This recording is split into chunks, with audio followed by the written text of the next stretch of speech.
ভাইয়া কি এবারই প্রথম ভোট দিচ্ছেন?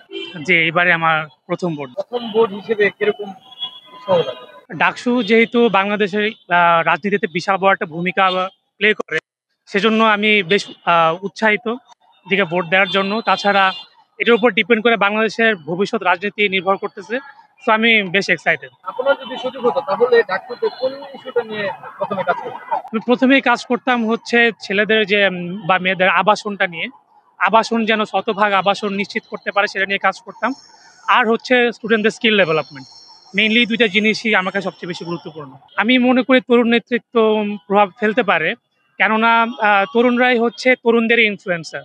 সো তারা যদি একটা জাতীয় দলে বিলং করে বা রাজনৈতিক কোনো দলে বিলং করে, তাহলে তারা একটা বিশাল জনশক্তিকে ওরা ইনফ্লুয়েন্স করতে পারে। যেটা বললাম, আমি যে ২ টা জিনিস সবচেয়ে বেশি আশা করি, সেটা হচ্ছে গিয়ে আবাসন সমস্যার সমাধান এবং হচ্ছে স্টুডেন্টদের স্কিল ডেভেলপমেন্ট। যেন তারা এই যে পেশাগত জীবনে পিছিয়ে থাকতে না হয়, সেই ২ টা জিনিস যেন তারা ফোকাস করে, সেটাই হচ্ছে আমার চাওয়া। আমি নাজমুস সাকিব আল ইসলাম আদিত। আমি জিওগ্রাফি অ্যান্ড এনভায়রনমেন্টে থাকি শহীদুল্লাহ হলে।